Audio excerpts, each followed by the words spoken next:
Hello again, and now we are ready to delve into soul love, a radically different journey than what you've just been on with growing in heart love. I hope you are able to redo the diagnostic tool on heart love and see some growth, even if that didn't place you in stage 6 just yet. If you could have seen some growth, then kudos to you.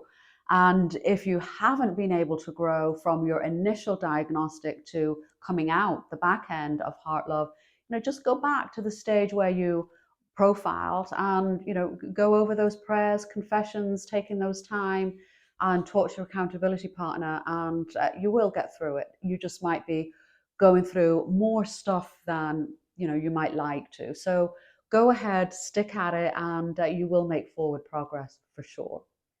Now we're going to look at soul love, radically different. I want to mention here my background. I think most of you know I'm a neuroscientist. I was a neuroscientist before I was a theologian. Most of my academic life has been in neuroscience and very little actually in theology. And it's interesting to me when I was studying theology to look at who we are from a Christian or a biblical perspective. Very, very different to all of the years I spent studying who we are from a classic psychological, cognitive science, or neuroscientific perspective. Very, very different. So the soul definition that I've put in the book on page 43 is the living essence of who we are, the deepest core of our identity, and the mechanism by which we are connected to God.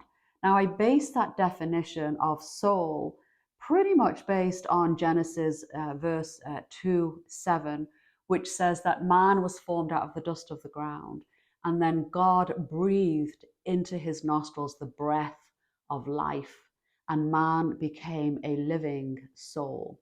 So this is where I'm getting this idea of soul. When Jesus said, love the Lord your God with all your soul, what was he talking about? And how does that relate to the Genesis 2:7, where God's breath is breathed into us and then we become a living soul? So one of the things that jumps out to me with the Genesis 2:7 verse is we became a soul. We often say we have a soul as if it's a possession that we have, something inside us, whereas the biblical language is we became a soul. In other words, it's who we are. It's not what we have, it's who we are. And it's the who we are is that breath of God that makes us alive. It's that same thing that's missing when we go to a wake and we see a dead person, a loved one who's passed away. The body remains, but the soul has been removed. Now, we're alive, we have a soul. It is the breath of God. It is who we are. That is our identity. Now, that's radical as I was writing this book and doing the study for it, as a neuroscientist, to see that our identity is defined by the breath of God that makes us alive. In a way, I liken it to, the umbilical cord between mother and child. Without that tether between the mother and the child would not have life. That's how we are with God. It is our soul that is tethering us to God. That is what keeps us alive. So when Jesus talks about love the Lord your God with all your soul, I think he's talking about that core identity in us, that thing that's deep inside that defines who we are and why we are and whose we are. We are God's sons and daughters, tethered to him with a bond. Now, that's precious.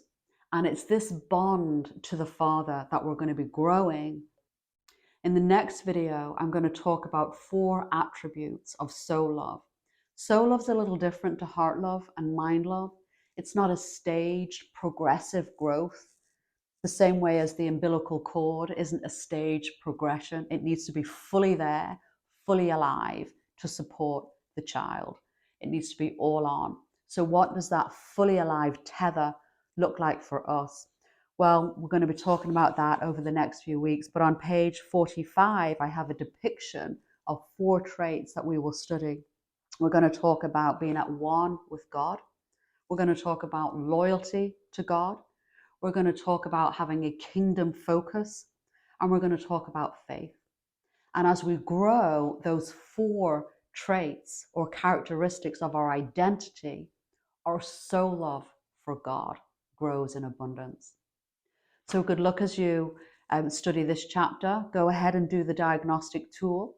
And in this one, you'll be checking the box to see how many of the 4 you have or how many you need to work on.